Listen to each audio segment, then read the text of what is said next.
الحمد لله وكفى سلام على عباده الذين اصطفى أما بعد فأعوذ بالله من الشيطان الرجيم بسم الله الرحمن الرحيم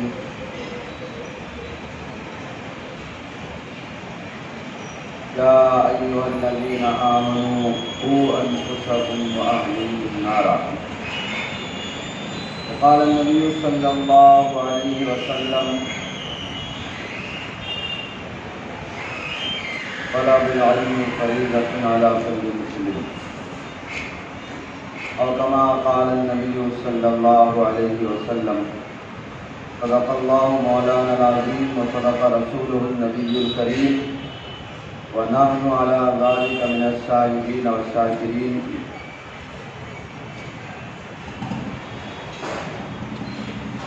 حضرات علماء کرام، مدرسہ دعوت القرآن کے محتمین اور اساتذہ کرام، مہمانان اعظام، طلبہ عزیز، اس وقت میرے لیے انتہائی سعادت اور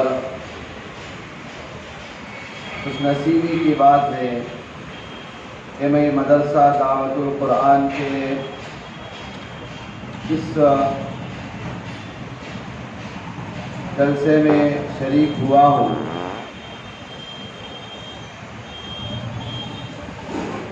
پرسوں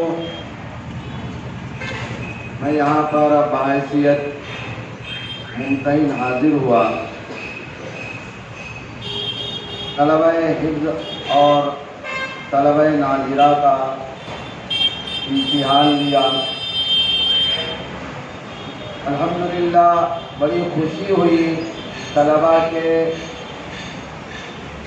معیاری تعلیم کو دیکھ کر اور ان کے کلام پاک کے پڑھنے کے لب و لہجے کو دیکھ کر بڑی مسرت ہوئی اور بڑی خوشی ہوئی، اور الحمدللہ طلبہ ایک سے ایک بڑے ہوئے تھے۔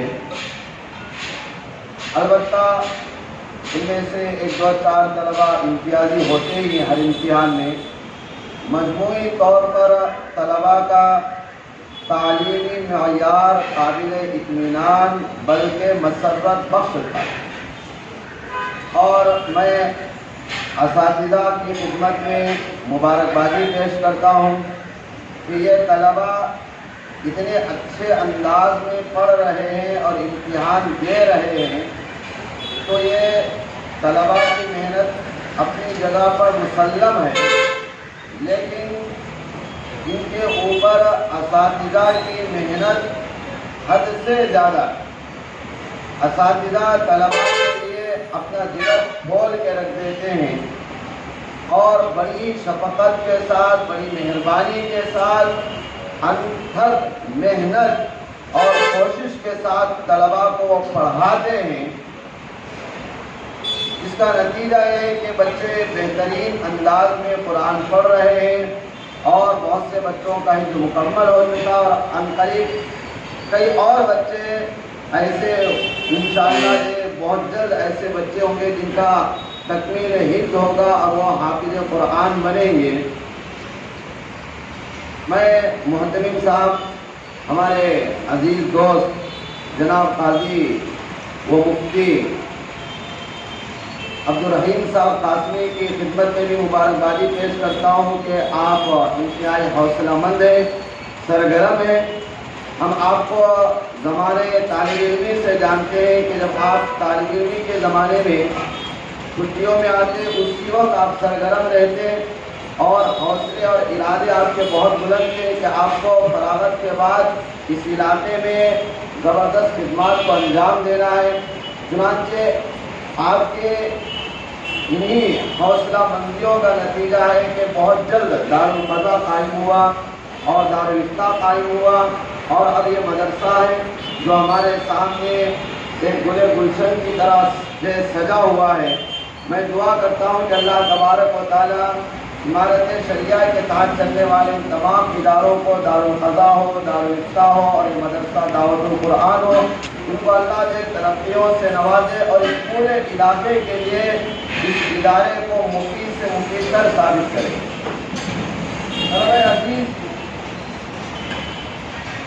آپ کا جو مقام ہے وہ کوئی معمولی مقام نہیں ہے۔ ایک مرتبہ شیخ الحدیث حضرت مولانا زکریا صاحب رحمۃ اللہ علیہ ایک بہت بڑے ادارے شادی کا فون دیا ہوگا نا، ادارے والوں نے حضرت سے درخواست کی کہ حضرت طلبہ عزیز سے خطاب فرمائیں۔ عام طور پر حضرت شیخ علیہ الرحمہ کا مزاج یہ تھا کہ وہ کوئی لمبا خطاب نہیں کرتے تھے۔ بہرحال آپ طلبہ عزیز کے سامنے بیٹھے رونق افروز ہوئے اور ایک جملہ آپ نے ارشاد فرمایا۔ وہ جملہ یہ ہے کہ طلبہ اپنی قدر پہچانو۔ طلبہ سے آپ نے کیا فرمایا؟ عزیز طلبہ، آپ میری طرف متوجہ ہوں، میں آپ ہی سے مخاطب ہوں۔ یا اساتذہ کرام، ان سے جو خطاب کرنا یہ ہمارے بس کی بات نہیں، وہ تو الحمدللہ بہت اونچے درجے پر بڑی بڑی خدمات کر رہے ہیں۔ بہرحال طلبہ عزیز، آپ اپنی قدر کو پہچانیں۔ حضرت شیخ علیہ الرحمہ نے کیا فرمایا کہ طلبہ اپنی قدر پہچانو۔ یہ جو چھوٹا سا مختصر سا جملہ ہے، لیکن اپنے اندر معنی کا ایک دریا رکھا، دریا در کوزے کا مصداق۔ دینی علوم کے جو طلبہ ہیں، ان کی قدر اللہ کے نزدیک بہت زیادہ ہے، اللہ کے نبی کے نزدیک بہت زیادہ ہے۔ یہ تو اپنی جگہ پر ہے ہی، یہاں تک کہ اسلام کے دشمن، مسلمانوں کے دشمن، وہ بھی ان طلباء کی قدر کو پہچانتے ہیں۔ اسی لیے ان کو مسلمانوں میں جو مالدار ہے اس سے وہ ڈرتے نہیں، خائف نہیں ہوتے۔ مسلمانوں میں جو بڑے بڑے سائنسداں ہیں وہ ان سے بھی مرعوب نہیں ہوتے، اور مسلمانوں میں دنیاوی علوم سے جو بہت آگے ہیں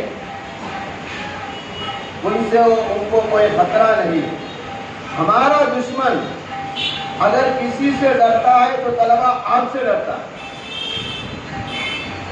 ان پھٹی چادروں پر بیٹھنے والے بوریا نشین طلبہ سے، ان کو پڑھانے والے اساتذہ سے، مدرسے کے نظام سے ہمارا دشمن ڈرتا ہے۔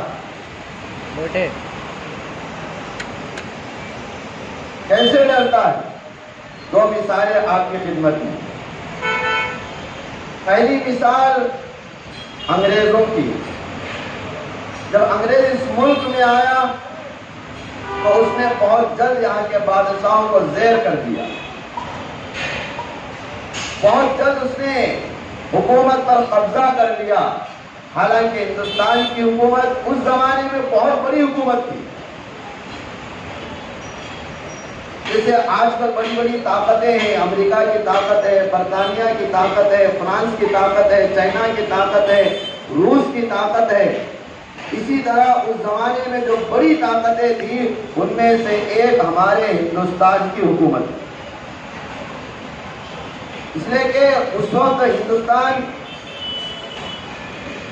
متحدہ ہندوستان تھا، پاکستان بھی اس میں شامل، بنگلہ دیش بھی اس میں شامل، افغانستان کا ایک بڑا علاقہ بھی اس میں شامل۔ اتنے بڑے ملک پر جو حکومت تھی یقیناً وہ سپر پاور طاقت تھی، لیکن انگریز نے اس کو بہت جلد زیر کر لیا، حکومت کے ایوانوں پر اس نے قبضہ کر لیا۔ لیکن ان طلبا کو اور ان طلبا کو پڑھانے والے بوریا نشین پھٹی چادروں اور ٹوٹے حسیروں پر بیٹھنے والوں کو زیر نہیں کر سکا، تو اس نے ظلم کا دروازہ کھولا، مدارس میں پڑھانے والوں پر ظلم کیا اور استعماری اور استبدادی چالوں کو اس نے جو ہے عمل میں لایا۔ اس کے باوجود ظلم سہتے رہے، جیلوں کی سلاخوں میں گئے، لیکن اس کے باوجود وہ ان کو زیر نہیں کر سکا، تو وہ آخرکار مجبور ہو کر تعلیم کے نظام کو بدلنا چاہا۔ چنانچہ انگریزوں نے اور بالخصوص لارڈ میکالے نے یہ تجویز رکھی کہ ہم ایک ایسا نظام تعلیم لائیں، تعلیم کا سسٹم لائیں کہ جس کی وجہ سے، جس کو پڑھ کر ہندوستانی اپنے رنگ و روپ کے اعتبار سے تو ہندوستانی رہے، لیکن ذہن و دماغ کے اعتبار سے وہ انگریز بن جائے۔ گویا کہ مقصد یہ تھا کہ مدارس کے طلباء کو یہاں سے نکال کر کالجوں اور یونیورسٹیوں میں اور اسکولوں میں لے جانا تھا۔ تو وہ ڈر رہا تھا کہ اگر یہ مدارس اسی طرح باقی رہے، طلباء اسی طرح پڑھتے رہیں، تو اس ملک پر حقیقی معنی میں قابض ہونا اور حکومت کرنا یہ ہمارے بس کی بات نہیں۔ تو ہمارا دشمن وہ ہمارے نوابوں سے نہیں ڈر رہا ہے، ہمارے بادشاہوں اور سلاطین سے وہ خوف زدہ نہیں ہے۔ خوف زدہ ہے تو اے طلباء آپ سے، الفبا پڑھنے والوں سے، اما وغیرہ پڑھنے والوں سے، قرآن حفظ کرنے والوں سے اور عالمیت کی تعلیم حاصل کرنے والوں سے، حالانکہ ان کے پاس نہ ہتھیار ہے، نہ تلوار ہے، نہ توپ ہے، نہ میزائل ہے، نہ بندوق ہے، پھر وہ کیوں لڑ رہا ہے؟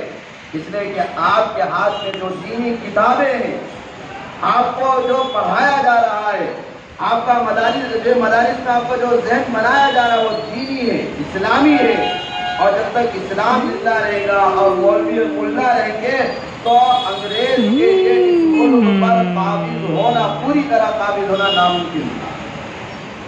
بہرحال وہ جب تک یہاں رہا، اس کی کوشش میں رہا کہ مدارس کو ختم کرے، لیکن وہ اپنی دل چال میں کامیاب نہیں ہو سکا۔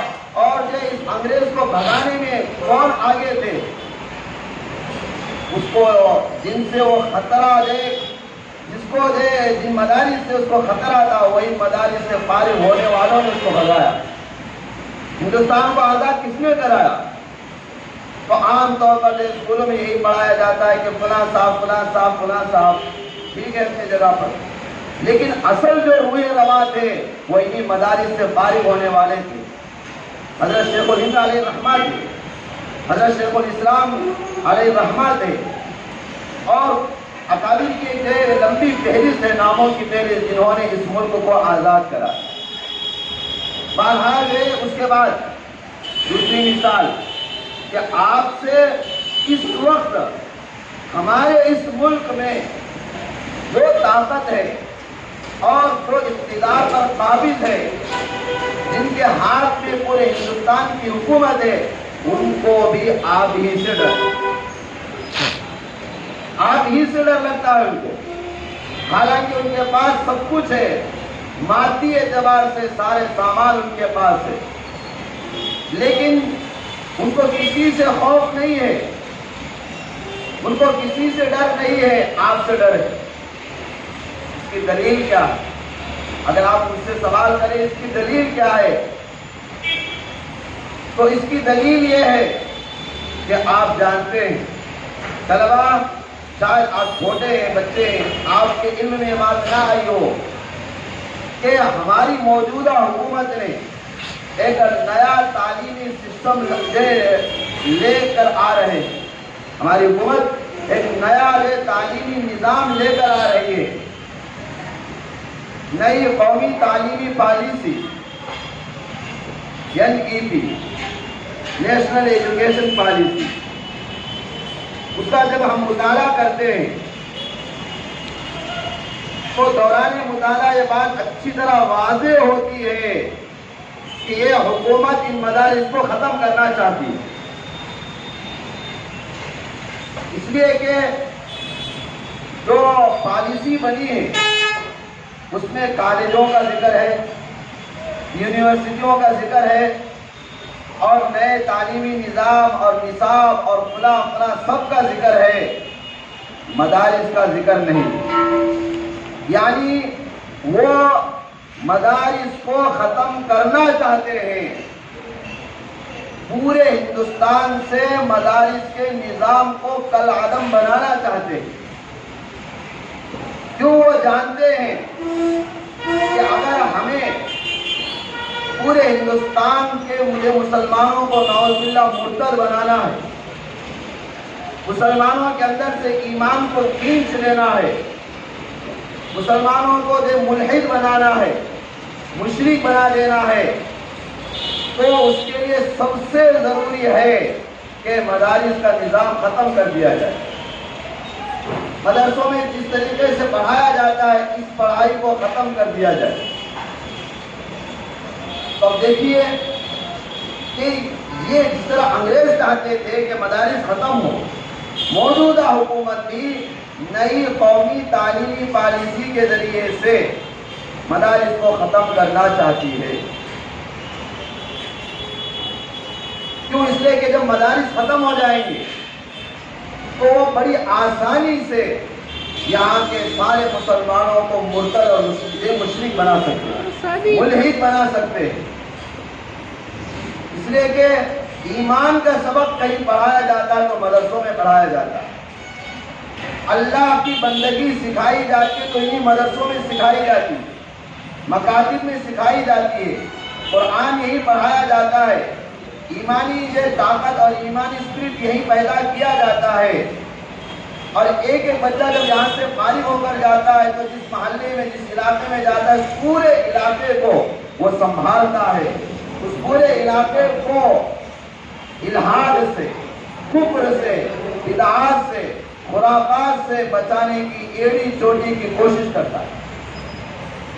اب ظاہر سی بات ہے یہ لوگ چاہتے ہیں کہ مسلمانوں کو مرتد بنائے اور مدارس والے ایمان اور عقائد کی حفاظت کے لیے، تو اب ٹکراؤ ہوگا۔ اس لیے کہ اب موجودہ حکومت کا دشمن کوئی ہے تو میں ہوں، آپ ہیں، مدرسے ہیں، مکاتب ہیں، اس لیے ان کو ختم کرنا چاہتے ہیں، اس لیے ان کو ختم کرنا چاہتے ہیں۔ تو بہرحال طلبہ عزیز، آپ کی طاقت بہت بڑی طاقت ہے، آپ سے انگریز بھی ڈرتا تھا اور موجودہ حکومت بھی ڈر رہی ہے، اور اگر قیامت تک جتنی شیطانی طاقتیں آئیں گی، دجالی طاقتیں آئیں گی، فرعونی اور نمرودی طاقتیں آئیں گی، ان کو خوف آپ ہی سے آپ اپنے قدر پہچانیں، خوب محنت سے پڑھیں اور اعلیٰ سے اعلیٰ تعلیم حاصل کریں، اپنی صلاحیت کو مضبوط بنائیں۔ اب آپ کو میدان میں آنا ہے، عنقریب آپ فارغ ہوں گے، میدان میں آئیں گے آپ، اس طرح سے آپ کے اساتذہ یہ بھی سال پہلے اسی طرح سے آپ کی طرح وہ اپنے اساتذہ کے سامنے بیٹھے ہوئے تھے، اور آج دیکھیے کہ وہ کوئی مفتی ہے، کوئی قاضی ہے، کوئی عالم ہے، کوئی کسی مسجد کے امام ہے، کوئی کسی مدرسے کے مدرس ہے، اور کوئی عوام الناس کے درمیان ہونے والے جھگڑوں کو سلجھا رہے ہیں، صلح کرا رہے ہیں، نظامی معاملات کو حل کر رہے ہیں۔ یہ کہاں سے آئے؟ یہ جو انہی مدارس سے آئے۔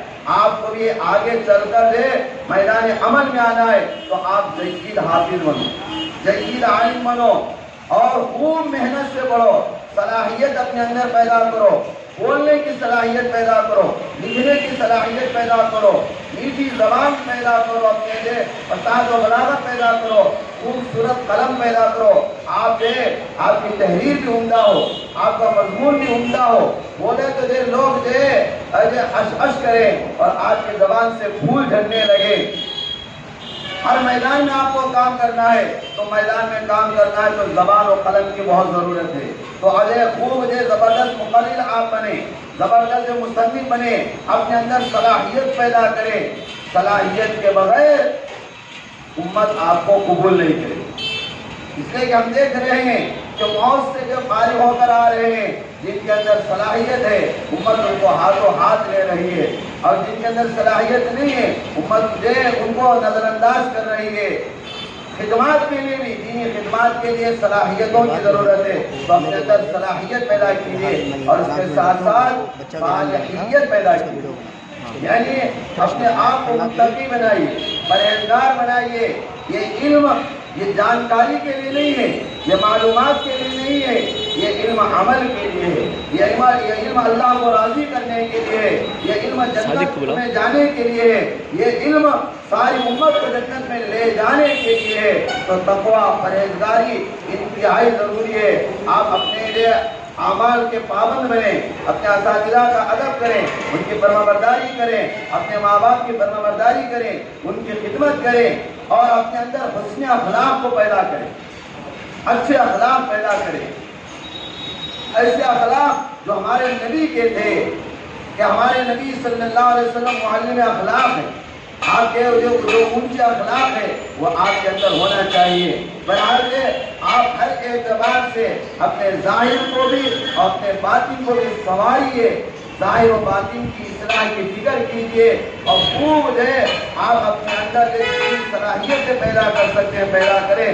میں آخر میں دعا دیتا ہوں کہ اللہ آپ کو صلاحیتوں سے، صالحیت سے نوازے، اور اللہ آپ کو حافظ قرآن بنائے، عالم دین بنائے، مفتی شرع مدین بنائے، اور دین کا خادم، دین کا شہدائی بنائے۔ اور اسی طرح میں دعا گو ہوں کہ اللہ جو اس ادارے کو، مدرسہ دعوت القرآن کو اللہ جو ہے مفید سے مفید تر ثابت فرمائے، اللہ اس کو ترقیوں سے نوازے، حوادث سے، آفات سے اللہ اس کو محفوظ رکھے، اور جو حضرات خدمات انجام دے رہے ہیں اللہ ان کی خدمات جلیلہ کو صرف قبولیت سے نوازے۔ وآخر دعوانا الحمدللہ رب العالمین۔